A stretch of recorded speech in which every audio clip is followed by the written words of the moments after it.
Vous êtes sur Règle Magazine, mesdames, messieurs. Bienvenue à la grande édition du journal sur nos antennes.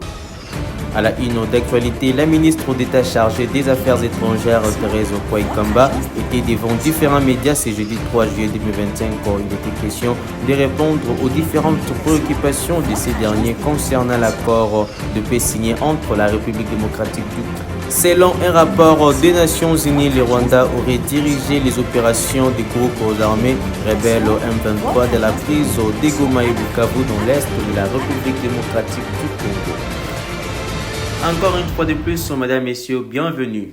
Moins d'une semaine après l'accord de paix paraphé entre Kinshasa et Kigali à Washington, les Nations Unies accusent le Rwanda d'exercer un commandement et un contrôle sur le rebelle du M23 en République démocratique du Congo. Selon les rapports publiés mercredi, Kigali aurait directement dirigé les opérations du groupe rebelle lors de son offensive qui a abouti à la prise des localités essentielles dans l'est de la République démocratique du Congo.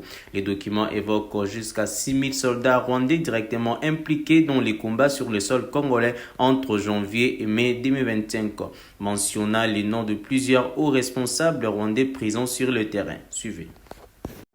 Moins d'une semaine après l'accord de paix paraphé par Kigali et Kinshasa à Washington, les Nations Unies accusent le Rwanda d'exercer un commandement et un contrôle sur les rebelles du M23 en République démocratique du Congo. Selon le rapport publié mercredi, Kigali aurait directement dirigé les opérations du groupe rebelle lors de son offensive qui a abouti à la prise de localités essentielles dans l'est de la RDC. Le document évoque jusqu'à 6000 soldats rwandais directement impliqués dans les combats sur le sol congolais entre janvier et mai 2025, mentionnant les noms de plusieurs hauts responsables rwandais présents sur le terrain. Le rapport a été soumis au comité des sanctions du Conseil de sécurité de l'ONU pour le Congo au début du mois de mai et devrait être publié prochainement, ont indiqué des diplomates. Le M23 a progressé dans l'est de la RDC, s'emparant des deux plus grandes villes de la région, Goma et Bukavu, en janvier et février. Le Congo, les Nations Unies et les puissances occidentales affirment que le Rwanda soutient le M23 avec l'envoi de troupes.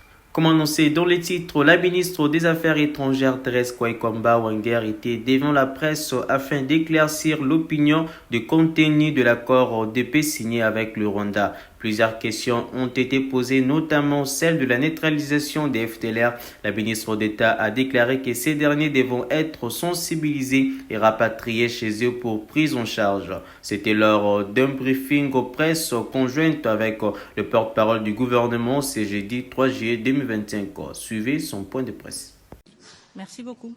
Alors la question des FDLR et leur neutralisation, évidemment, je pense tout d'abord qu'on doit se référer à toutes les expériences antérieures que nous avons déjà accumulées en République démocratique du Congo et donc à une certaine expertise, si vous voulez, dans la question, raison pour laquelle, pour nous, il s'agit surtout d'éléments résiduels des FDLR. Je pense qu'on a vu quand même, au fil des années, une réduction quand même assez sensible par rapport au nombre des effectifs des FDLR, suite aussi aux opérations, aux différentes opérations et différents efforts qui ont été menés par la République démocratique du Congo. Donc, quand il s'agit de la question justement de comment s'y prendre, comme je l'ai évoqué au début, il s'agit tout d'abord de sensibiliser les FDLR qui sont rwandais sur la possibilité de retourner chez eux et la possibilité d'y être pris en charge à travers la commission de démobilisation du Rwanda et d'être réintégrés dans la société rwandaise. C'est le premier pas. Et nous l'avons toujours observé dans d'autres efforts, si vous voulez, pour gérer la question des FDLR. Évidemment, tout cela va de manière crescendo, si vous voulez, ou séquentielle, en fonction justement du succès de cette première étape. Si nous voyons que c'est une étape qui a beaucoup de succès et qu'il ne s'agit que plus que des poches de résistance, évidemment, encore une fois, avec plus d'insistance, on va essayer de motiver les FDLR à retourner chez eux. Et ceux qui ne voudront pas se rendre, évidemment, feront face à des opérations militaires. Chose que nous avons déjà eue en République démocratique du Congo, encore une fois, dans des formats différents et à chaque fois adaptés, si vous voulez. Nous l'avons eu dans le format d'opération conjointe avec la MONUSCO, et ça avec une implication variée de la MONUSCO. Nous l'avons eu aussi dans le cadre des opérations Mojawetu avec les forces armées rwandaises. Donc encore une fois, nous avons une panoplie d'expériences sur laquelle nous pouvons nous appuyer.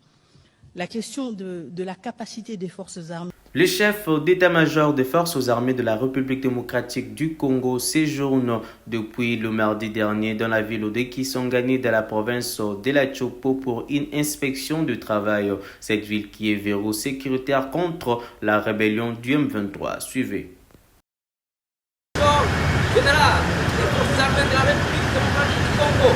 Bon général, nous vous souhaitons bon séjour dans la ville de la Chopo. Arrivé depuis mardi soir à Kisangani, chef-lieu de la province de la Chopo, pour une mission de commandement et de travail, le lieutenant général Bonzamouila Mbouji, le chef d'état-major général de FARDC, s'est rendu ce jeudi 3 juillet 2025 au gouvernorat de province, accompagné du commandant 3e zone de défense, du sous-chef d'état-major en charge des opérations et du commandant AI de la 31e région militaire, le lieutenant général Bonzamouila Mbouji et son excellence Paul Londogolia Lebabonga, gouverneur de la Chopo, ont eu un tête-à-tête pendant près d'une heure. En itinérance ici dans la province de la Chopo à Kisangani, il était question pour le chef d'état-major général en sa qualité de patron des armées et de venir ici au gouvernorat de province pour présenter ses civilités à son excellence messieurs les gouverneurs des provinces, et c'était aussi une occasion pour l'autorité militaire de rassurer aux gouverneurs et à toute la population chopolaise et pourquoi pas boyomaise que son armée est là pour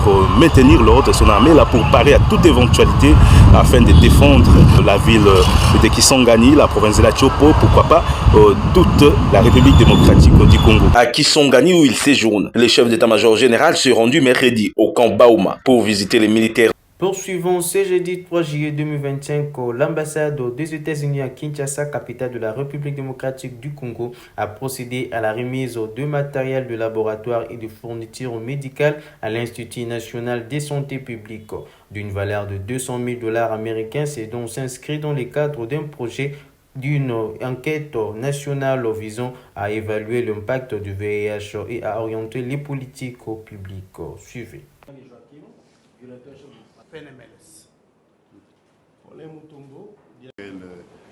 Demandons toujours que nos invités laissent toujours une marque. La remise de ces matériels aujourd'hui a pour but de soutenir les dernières étapes de l'enquête, les tests en laboratoire, l'analyse des données et la publication finale d'un rapport essentiel pour orienter les politiques et les programmes de lutte contre le VIH. Mais au-delà des chiffres, il s'agit des personnes, des vies. Il s'agit de garantir que chaque Congolais vivant avec le VIH puisse accéder au dépistage, au traitement et à une prise en charge durable. Nous sommes fiers d'être vos partenaires.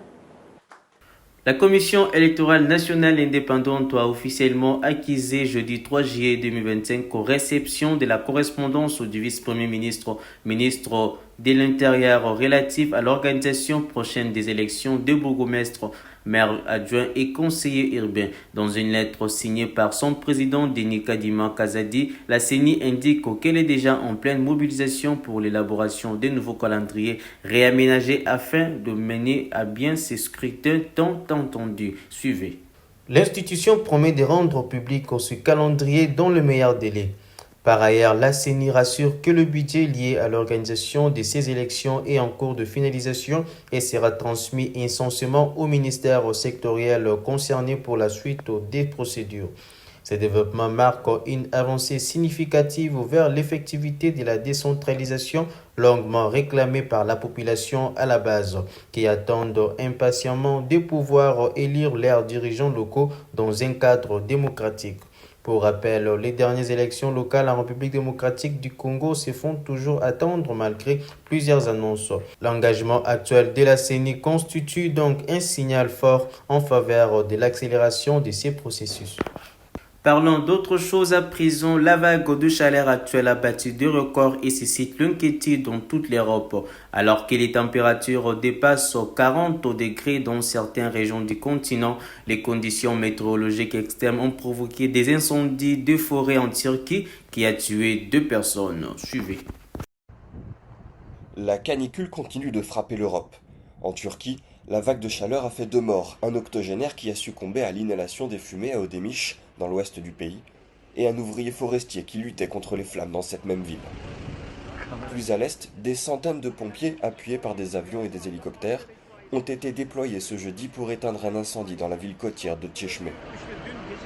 Depuis la semaine passée, la Turquie lutte contre des incendies importants, alimentés par des vents violents, une chaleur écrasante et un faible taux d'humidité. Si la plupart sont désormais maîtrisés, ils ont entraîné l'évacuation de dizaines de milliers de personnes. L'Italie doit également faire face à une vague de chaleur sans précédent, dont le pic est prévu ce vendredi. Selon le ministère italien de la Santé, 20 des 27 grandes villes du pays sont concernées par la canicule, qui a déjà fait 2 morts. Bolzano, dans le nord de l'Italie, est de plus en plus confronté à ces pics de chaleur. Pour tenter d'y faire face, la mairie développe les espaces verts urbains afin de faire baisser les températures. Si quelques 250 arbres sont plantés chaque année, il en faudrait des milliers pour obtenir un effet rafraîchissant significatif, soulignent les experts. Dans le canton suisse d'Argovie, la centrale nucléaire de Beznau a été partiellement déconnectée du réseau électrique en raison de la chaleur. Selon l'opérateur, cette déconnexion est due à la température trop élevée de l'eau de la rivière voisine. Le déversement de l'eau chauffée de la centrale dans cette même rivière déjà surchauffée mettrait en danger la faune et la flore locales. Autre chose à présent, l'utilisation des emballages biodégradables est souhaitée par les habitants de Kinshasa, capitale de la République démocratique du Congo, pour éviter la pollution de cette mégapole. Cette recommandation a trouvé tout sens à l'occasion de la célébration ce 3 juillet 2025, la journée mondiale sans sac plastique, placée sous thème mettre fin à la pollution plastique mondiale. Les déchets plastiques sont considérés comme dangereux pour un environnement sain. À l'instar d'autres grandes villes africaines et du monde, la ville de Kinshasa n'est pas épargnée par la pollution plastique. Les sacs et bouteilles en plastique jonchent le riz jusqu'à boucher des caniveaux et occasionnent des inondations énormes, dégâts à chaque tombée de la pluie. Les habitants ont lancé un appel aux autorités pour lutter contre la production et l'usage de ces emballages plastiques dans la ville de Kinshasa. Suivez. Na kada ke soki achata donc nani poubelle nani poubelle na public et que ça bien de façon que mutu ataza na mutuka to tu ko so na pena mama moko ameriji ole achata pisika receveur que teta receveur aussi sa musala ye moko ke ndoluka sika ni na kocha azwa ngwa bwaki na nzela alors et que ça pena passe parce que nous les Congolais mutu donnant te développer penate. Donc ezo senga pena pona ngai ko yebisa pena chef de l'état na ba ministre nyonso bazo sunga biso na makambo na biso ezo senga bacha ba agent dès que soki mutu pena meli eloko ke ache na poubelle te tout sorte ache na chassette ke poubelle publique moko ekozala wana po acha alors ebwaki bakangie soit futa ta moi 20 000 francs 10 000 francs lobi na sika kozongela te.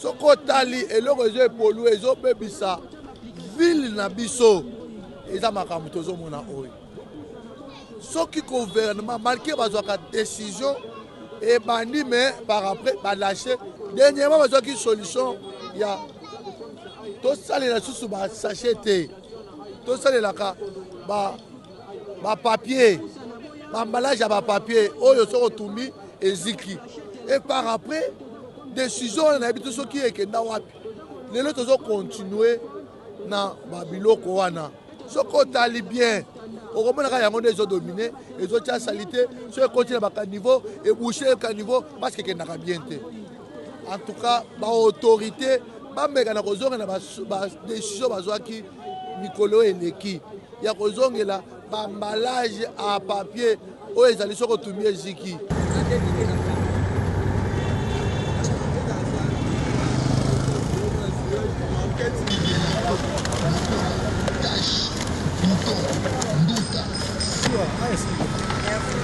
Merci.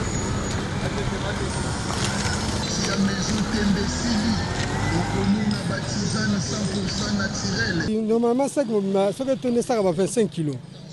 25 kilos, on a kilo moins à 300 francs. Donc, ce qui est tondi na bazana numéro na bengi batini mutuko ye évacuer. Et tinga ndeng na za bo ce qui ba na langate na mbula na journée na ko même 5 sacs. Donc bango ce que ba zo fait comme 10 sacs ba ko memango. Bon ngai na kina récupérer te bata ba restaurant na bata ba ko tiaka na ba pousse-poussière. Ce que juango aye atiki awa akeye ko boka matiti me batika mingi ka milangi. Ko tika saleté te. Ko batu bazali ba siveaka. Donc faut tika ka milangi ko tika saleté te. Konga mo pena pousse-poussière na memaka matiti na ngai. Ezaka iniki milangi kintoko atana ba mituka na ya ko vakia kanga. Te to chaka ni plastique kuna na compagnie soko kei balongola ka milangi ya couleur milanga pembe bacha koto musumlanga ya rouge jaune koto mususu bakanga ngona bakoli okola balo bilamba. Après que na usine bigation na ngeza na échangeur na 17e mairie.